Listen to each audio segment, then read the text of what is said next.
I'm joined now by Joseph Costa. He's a senior associate at the Cohen Group. He's also co-director of the Truman National Security Project's Nuclear Nonproliferation Expert Group. Thanks for joining us. Thank you. The UN has now visited the heavy water reactor at Arak. Does that tell us that this nuclear deal that was signed is now working as it should? This is certainly, well, this was an agreement between Iran and the International Atomic Energy Agency, slightly separate than the agreement that was actually agreed upon between the P5+1 and Iran. What it does show is this is exactly the type of confidence-building step that we are looking for. The heavy water production facility would produce water that ultimately could fuel a heavy water production plant in Iran right now that ultimately could produce plutonium, which is one source that could be used for a nuclear weapon. So the more information that we can gather on this facility, which IAEA inspectors have not visited in more than 2 years, the greater it is for us. You know, it's a good point you bring up there, because you say the IAEA inspectors have not been there for 2 years. They do not have an office in Iran. So these inspectors, are they just sent in on a periodic basis? Yeah, right now the average span is about every 2 weeks that IAEA inspectors are in country. So the agreement between the P5+1 and Iran says there will be more of a permanent presence.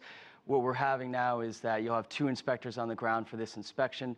These sorts of details will have to be worked out in discussions that will actually take place tomorrow and the next day between the P5+1 and Iran technical experts.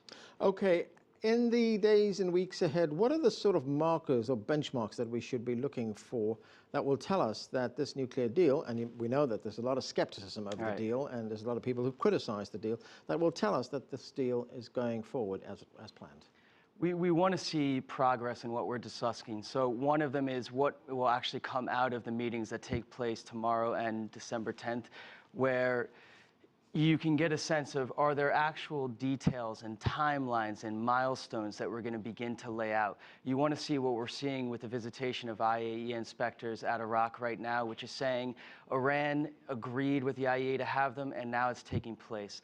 We're also talking about visitation to other sites as well. So we just want to ensure that what has been spoken about is actually occurring, and forward progress that defines the details of the actual agreement that was made. Okay, I want to talk about another development right now, not exactly about the nuclear deal, but President Karzai of Afghanistan has been visiting Tehran, and there's talk now about a treaty, a cooperation treaty of cooperation and friendship. What do you make of that? Right.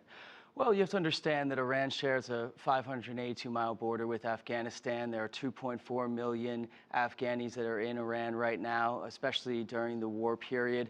And Afghanistan is a major transit route of drugs into Iran. And they have a lot of bilateral issues that they share, including water and other issues.